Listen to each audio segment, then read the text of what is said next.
You know what water tastes like? Think about that for a second. It's something so ordinary and routine that we take it for granted. I'm not talking about the water you swallow while swimming in the ocean or a nearby pool. I'm talking about what is supposedly the purest form available to us today, bottled drinking water. For me, bottled water has a very distinct taste. I can easily tell the difference between bottled water and tap water, and I can even sense the difference between brands, much like a wine connoisseur can distinguish between bottles of Chablis. I can also tell how long a bottle has been open. There's something about the taste, or the lack of it, that makes the flavor unforgettable. This isn't some strange superpower. It's just a quirk I've come to appreciate over the years, especially in more recent times. My friends and family don't know about this, and I've never even told my wife, and that's where my story begins. Last year, Lauren, my wife, started buying these little squirt bottles with flavor additives to put into water bottles. The flavoring was supposed to add a zing to plain water. Personally, I'm not a fan. To me, it tastes like someone spit out their chewing gum into the bottle and then shook it up. Anyway, she decided to test them out on me. I tried it and told her I prefer my water pure. She didn't get the joke because, from time to time, she continues to sneak the flavored stuff into my bottles.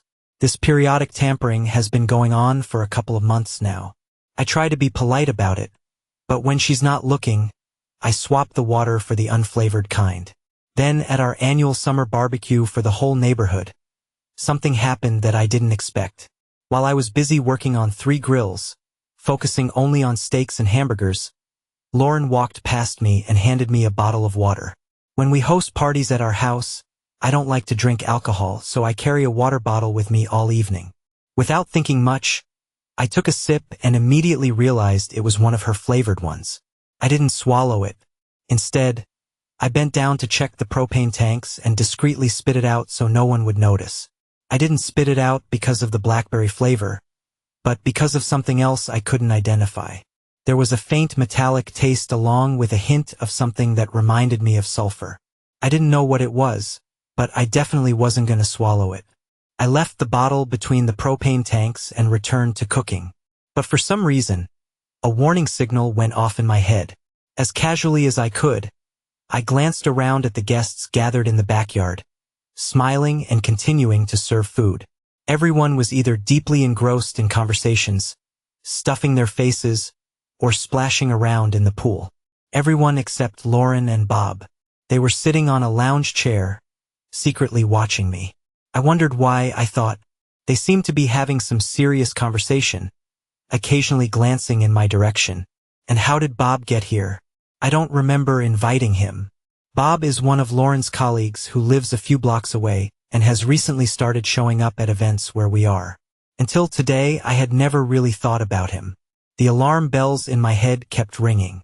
When all the steaks had been served and the hamburgers laid out on a platter on the picnic table, I turned off the burners and closed the lids. Lauren was watching me. I caught her gaze and motioned toward the kitchen door. I walked inside and grabbed another bottle of water from my personal stash.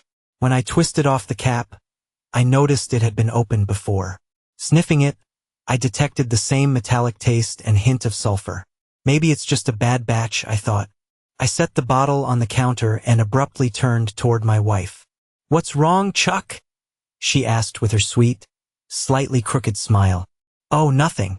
Just restocking. I think we've got a bad batch of water. It has a funny aftertaste." "Oh, I don't understand how that could be. You probably just ate something that left an aftertaste. What did you do with the one I gave you?" Thinking quickly to avoid any trouble, I made up a little white lie. "Oh, I finished it. Just came in for another." She smiled and ran her fingers through my hair, all the while looking me straight in the eyes.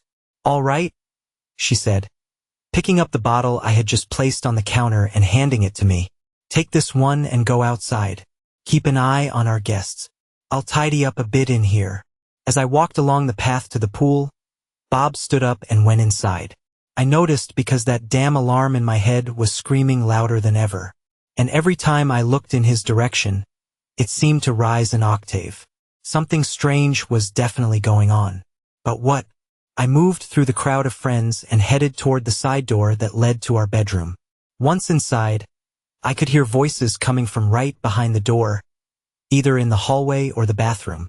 It was Lauren and Bob. As quietly as I could, I tiptoed toward the door and listened. "I don't know," Bob said. "The guy who gave it to me said it works differently for everyone. Some people feel the effects right away, and for others it takes an hour or two. Be patient." "Well, I'm too damn excited to wait," Lauren growled. "I want your pants off right now." "Damn it, Lauren. Don't ruin a good moment. Once these partygoers leave, we'll have our own party. Be patient. This is what you wanted, to have sex with me until you lose your pulse while he sleeps in the bed next to us. I don't even know why, since he's been nothing but a good husband to you." "Yeah, he's been a good little husband, but he's too vanilla, too predictable in bed. I want a little excitement, a little danger, without risking everything I've worked so hard for. And you, sir, represent that little bit of danger, and you're definitely not vanilla." "Yeah, well, I don't want to do anything that might make me lose your body. And remind me never to cross you. You've got a nasty temper. Well, if you want me to be patient, you'll have to kiss me to hold off everything for later." Silence followed, and then a moan, one I had heard many times before, usually at night. The feeling in my stomach was unlike anything I had ever experienced. My insides were burning, and my heart was pounding harder and harder. The images in my head were like a poorly dubbed Asian film as years flashed before my eyes. Every moment since I first saw Lauren at the far end of the room in our European literature class replayed in my mind. Every scene repeated the same dialogue. Lauren kept saying over and over, "I want your pants off right now." My head felt like it was about to explode. "Can you hold on until your husband falls asleep?" Bob whispered. "You bet, lover," Lauren whispered back. "Now get out of here before we get caught." I exited through the side door again, but I didn't return to the party. Instead, I walked to the front of the house where everyone had parked. I needed to be alone and think about what I had just heard. So I sat down on the front steps and started reflecting on my life. For some unknown reason, I still had the water bottle with me that I had grabbed from the fridge just a few minutes before my life changed. When I realized what was happening and what had been in the water, I threw it into the yard. I sat there for a long time and no one bothered me. Memories of the past blended with fear of the future as thought after thought raced through my mind, trying to make sense of recent events. I knew what was happening now, but I needed to understand what would come next. I had to put an end to the games being played at my expense and inflict as much damage as possible on the culprits. One of them was, for now but not for long, my wife. After that, I turned my attention to the water bottle I had thrown on the lawn. An idea began to form. Then a smile appeared. It was time to get off my butt and do something. I grabbed the water bottle and headed back to the party. With all the composure I could muster, I found Lauren and said, "I need to run out and grab some beer. I'll be back in a few minutes." She placed her hand on my shoulder. "Do you think you're okay to drive?" I looked at her and said, "Yeah, I haven't had anything to drink except water. I'll be right back." I turned and left her standing there. As I was closing the garage door, I caught a glimpse of Bob walking up to her. In the garage, I poured out half of the water bottle, added a few extra ingredients, shook it well, and placed it in the cup holder of the center console. I had to stop by the pharmacy before going to the liquor store. I remembered that my grandmother always kept something in her medicine cabinet and used to threaten us kids with it, something called ipecac syrup. I never dared cross my grandmother because I knew what ipecac was for. Now it was perfect for my situation. When I got to the parking lot of the liquor store, I took a sip of water from the bottle and swished it around in my mouth. Without swallowing, I spat it onto the front seat. Then I grabbed my new purchase, walked to the trash bin next to the building, and drank half of the bottle. I tossed the rest into the dumpster. My stomach churned as I stumbled into the store on very unsteady legs. About halfway to the counter, Mount Vesuvius erupted. Everything I had eaten in the last 24 hours spewed onto their nice, clean floor. I collapsed into a ball, trembling like a leaf in the wind. The vomiting continued as the clerk tried to navigate around the puddles to check if I was still alive. He quickly gave up and called 911 when I started groaning. One of our town's best police officers arrived before the ambulance. I'm sure she thought she'd just find some drunk passed out in the liquor store. But when she saw me and the convulsions shaking my body, she changed her mind. Or at least I imagine she did lying there. Sir, can you hear me? She shouted into my ear. Sir, what happened? Did you drink too much? No, just a bottle of water.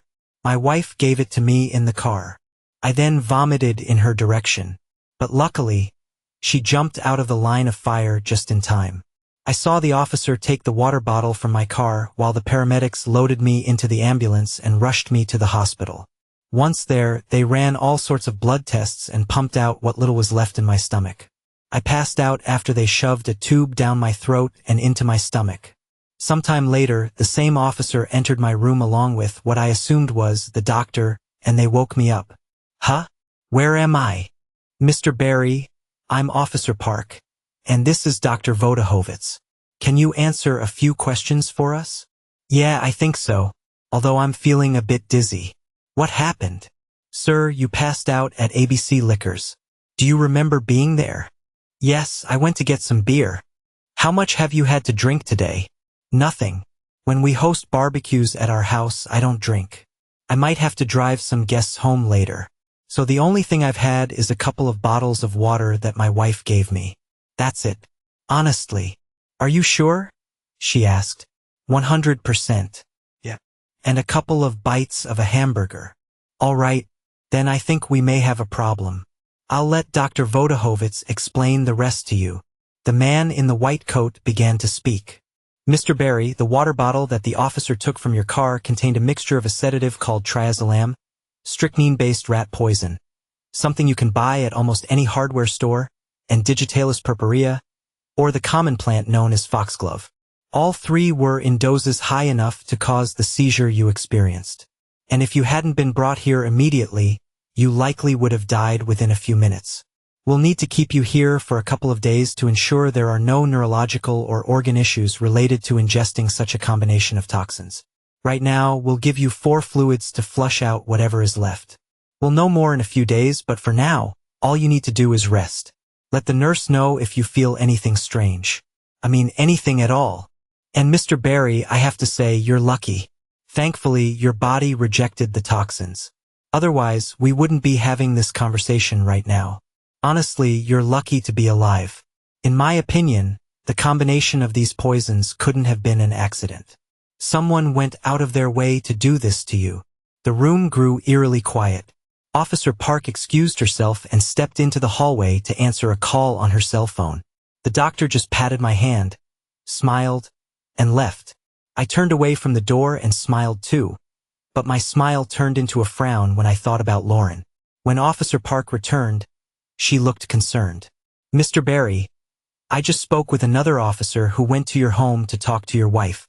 When he told her what had happened to you, she ran into the backyard and started screaming and yelling at one of your guests, Mr. Robert Michaels. From what the officer told me, they were both accusing each other of spiking your drinking water. Things escalated into a physical fight between the two, so the officers had to restrain them. There was a lot of shouting, screaming, and more accusations that I can't discuss right now, but after they calmed down a bit, both were taken to the station. Your wife and Mr. Michaels will be questioned so we can figure out how they were involved in your situation. Depending on their statements, charges may be filed. The person who did this to you is in serious trouble. They'll be charged with attempted murder. Nothing is more serious than that. Right now, just follow the doctor's orders, rest, and don't worry about anything. I'll leave you my card, and if you have any questions or remember anything helpful, you can call me anytime. Oh, and the water here is safe to drink. At least that's what I've been told. Good night, sir. I didn't have a good night, but I did feel better. Lauren and Bob were sentenced to 3 to 5 years in state prison for second-degree assault. I asked the district attorney to show leniency because I wasn't seeking revenge, just justice. They took a plea deal when it was offered. Otherwise, the state would have charged them with second-degree attempted murder. With good behavior, they'll probably be out in 2 years on parole. The guy who gave Bob the sedative got 1 year for distributing a controlled substance. He'll have to wear an ankle monitor for that year. Bob's wife filed for divorce after the sentencing. Everyone at the party heard Lauren and Bob screaming accusations at each other about who spiked my water and who seduced whom. News of their affair spread quickly. I'm divorced now too. The only time I spoke with Lauren was 30 minutes after the sentencing. She apologized about 1,000 times. All I asked her was if this was what she meant by a little excitement, a little danger. I haven't seen her since. I haven't spoken to Bob either. I'm waiting for him to get out of prison before I have a real heart-to-heart with him, or better yet, with a baseball bat. Now every time I drink water, there's an unpleasant aftertaste in my mouth.